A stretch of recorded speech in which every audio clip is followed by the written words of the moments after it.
Fala galera, tudo beleza com vocês? Vini aqui e hoje eu vim falar para vocês sobre força-peso e como que a gente inclui a gravidade em todos os nossos problemas. Então, bora para nossa luzinha, vamos lá. Bom pessoal, uma força muito importante que vai aparecer, em 90% dos nossos problemas de equilíbrio é a força-peso, né? Porque as peças têm peso, têm uma massa considerável, as estruturas têm uma massa considerável e a gente tem que considerar a força-peso como um carregamento na nossa estrutura. Mas a gente precisa fazer isso de uma forma prática, né? Então a gente vai filosofar um pouquinho aqui até a gente chegar numa conclusão legal. Olha só. Eu tenho um corpo aqui, eu vou representar o meu corpo hoje de uma maneira diferente. Meu corpo vai ser uma linha reta, assim, ó. Beleza? Essa linha aqui ainda não tem nenhuma massa, ela tem uma massa desprezível. Outra coisa importante que a gente tem que falar aqui é que a gravidade, no meu exemplo aqui, ela aponta para baixo. Certo? Então a gente já sabe que a gravidade está para baixo. Bom, o que vai acontecer aqui? Esse corpo, ele não tem massa nenhuma. Ok.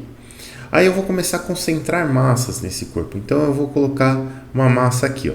Vamos dizer que essa bolinha aqui, ela tem uma quantidade de massa. Beleza. Uma massinha aqui a gente vai chamar de M1. Legal, então eu sei que eu tenho uma força-peso aqui referente à massa M1, que eu vou chamar de P1. Beleza. E P1 será M1 que multiplica G. Tá aqui. E agora? Bom, agora eu vou tornar esse corpo um pouco mais complexo. Eu vou colocar uma massa aqui, ó, que se chama M2. Certo? Essa massa M2 ela vai ter uma força-peso relacionada a ela também. P2 aqui. E a gente sabe que a força P2 é igual a M2 que multiplica G. E assim por diante. Só que, bom, esse corpo aqui ele tem algumas massas discretas, né? Discretas que a gente quer dizer é que elas estão separadinhas. M3 e assim por diante. Bom, e se eu tiver um corpo que tem uma geometria esquisita? Por exemplo, vamos dizer que ele tem a densidade constante, mas ele tem essa geometria toda estranha aqui, ó. Nesse corpo aqui eu até consigo trabalhar. Eu vou colocar uma força-peso P1, P2, outra força-peso P3. Mas esse corpo aqui, ele tem uma massa que eu vou chamar de M. Eu sei que o peso desse corpo ele vai ser igual à massa M que multiplica a gravidade. Mas esse corpo tem dimensões consideráveis. Né? Esse corpo ele não é um ponto, ele é um corpo com dimensões consideráveis. Então, a pergunta é, aonde eu coloco esse peso P aqui? Será que eu posso colocar em qualquer ponto desse corpo? A gente já sabe que não. Né? Porque imagina que eu tenho um pino aqui, né? Então eu vou ter um pininho aqui segurando esse corpo assim, tem um pino aqui. Bom, se eu tenho um pino aqui, se eu colocar essa força-peso aqui, eu vou ter um determinado momento em torno desse ponto aqui. Mas se eu pegar essa força-peso aqui e puxar para lá, eu vou ter um momento maior em torno do ponto O. E eu sei que o momento gerado pela força-peso nesse caso aqui não pode variar, né? Ele é um momento só, o momento que a força-peso gera sobre uma estrutura, por exemplo, não fica variando o tempo todo, ele é único. Então, a pergunta é, aonde eu coloco essa danada dessa força-peso aqui, ó? E a gente tem uma resposta, a gente tem uma excelente resposta para isso. Vamos pensar nesse corpinho aqui, ó. Tá certo? Nesse corpo que a gente estava analisando aqui, ó. E vamos pensar que esse corpo aqui, ele funciona assim, ó. Eu vou colocar um ponto O aqui, certo? E esse ponto O vai ser para mim a origem de um eixo X. certo? Então, esse ponto O aqui, ó, ele está a uma distância x1 dessa massa M1. Eu tenho uma distância aqui x3 da massa M3. Eu tenho uma distância aqui x2 da massa M2 e assim por diante. E eu posso fazer o quê? Eu posso olhar para esse corpo aqui como um todo. Então, olha só, eu tenho uma força P1, uma força P2 e uma força P3. Se eu olhar para esse corpo aqui como uma coisa só, como um corpo assim, ó, certo?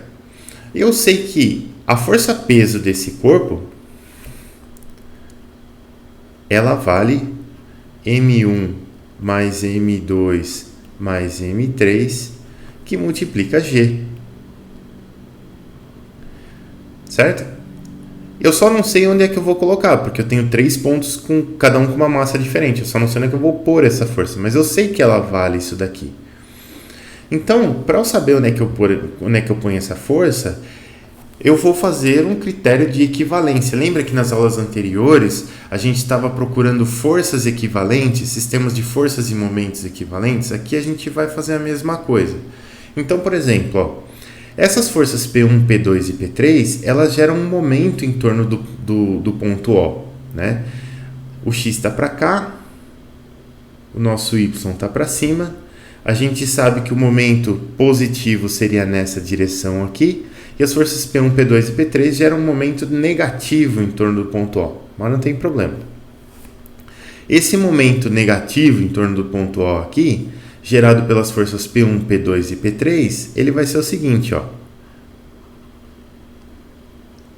Ele vai ser P1 que multiplica o braço de P1, que é x1 negativo, menos P2 que multiplica x2, menos P3 que multiplica x3, certo? Esses são os momentos das forças P1, P2 e P3 em relação ao ponto O. E eu quero que esse momento seja igual a este momento gerado pela força P, colocado a uma distância que eu não sei nem qual que é. Então, eu vou colocar essa força P em algum lugar aqui, ó, certo? E eu vou dizer que essa distância aqui, ela vale x barra. E eu quero que o momento gerado por essas 3 forças peso seja igual ao momento da força P. O momento da força P, ele vai ser menos P, que multiplica a distância que o braço da força P com relação ao ponto O, que é x barra. Beleza. É só passar o P dividindo aqui, eu vou ficar com x barra é igual a P1x1 mais P2x2 mais P3x3 dividido por P. E o P, se você olhar aqui, ele é P1 mais P2 mais P3. Só para você saber. Então, beleza. Com essa fórmula aqui, sabendo P1, P2, P3, x1, x2, x3, eu consigo achar essa posição x barra aqui, ó. O que é esse x barra? O que é essa posição onde eu posso colocar esta força P aqui, ó? O que é essa posição? Essa posição aqui é algo que a gente chama de centro de gravidade. Você vai ouvir também a expressão centro de massa. E em muitos casos, centro de massa e centro de gravidade são a mesma coisa, mas não em todos os casos. Mas para os nossos problemas aqui, vão ser a mesma coisa. Então a gente vai falar alternadamente entre centro de gravidade, centro de massa, e tudo isso para a gente aqui nessa disciplina vai significar este x barra aqui, ó. Então, beleza. Então, este lugar onde a força P está colocado aqui, ele é o meu centro de gravidade. Então, esse corpo aqui, ó, ele vai ter um centro de gravidade, e esse centro de gravidade eu vou representar com este símbolo aqui, ó. É uma bolinha com uma cruzinha e 2 partes pintadas aqui, ó. Então este é o meu centro de gravidade. E aí eu vou aplicar a minha força-peso aonde?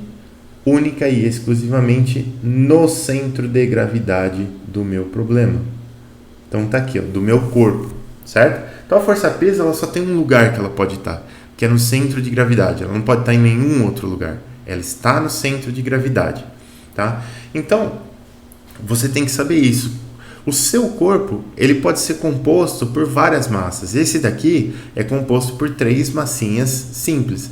Esse daqui é composto por milhares de moléculas que têm suas massinhas e tudo mais. E eu vou pegar a força-peso de cada uma dessas massinhas, somar, fazer essa questãozinha aqui da distância, né, de calcular o momento em relação a um ponto qualquer que você pode calcular. Você tem que escolher um ponto, mas esse ponto pode estar dentro do corpo, pode estar fora do corpo, não tem problema nenhum.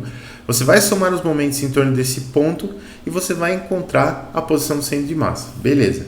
No centro de massa é onde você vai aplicar a força-peso.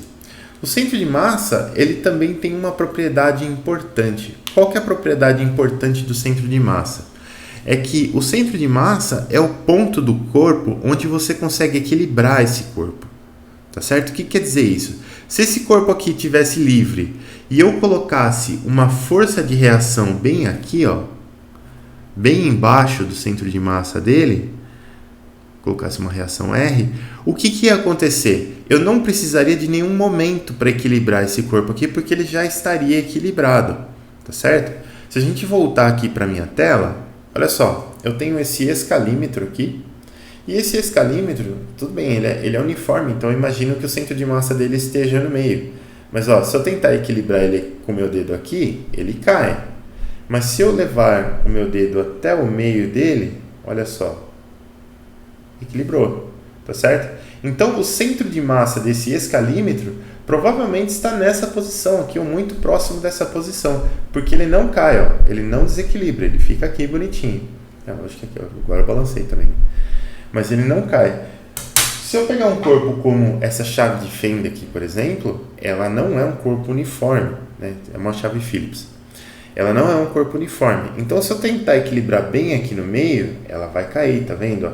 Significa que o centro de massa dela está mais para cá. Significa que a força-peso dela, lógico, ela é distribuída sobre o corpo, mas quando a gente concentra para fazer a nossa análise, ela vai estar mais para cá. Se eu tentar equilibrar ela por aqui assim, ó, olha só, opa, encontrei a posição onde está o centro de massa da minha chave Phillips. Então o centro de massa dela está aqui, ó, tá certo? Não preciso de momento para equilibrar na minha chave Phillips, ela está bem equilibrada. Se eu colocar meu dedo em qualquer outro lugar, ela cai facilmente, ela desequilibra, tá certo? Então essa é a propriedade do centro de massa, essa é a grande propriedade do centro de massa. E quando você estiver analisando o seu problema e você tiver a força-peso, você tem que colocar a sua força-peso no centro de massa. Só assim você vai conseguir encontrar as reações corretamente. E se eu tiver múltiplos corpos? Cada um tem a sua massa, cada um tem o seu peso e cada um tem o seu centro de massa. A força-peso de cada um vai no centro de massa de cada um. Simples assim. Beleza? Então, muito obrigado pela sua atenção, pela sua paciência e um grande abraço. Até o próximo vídeo.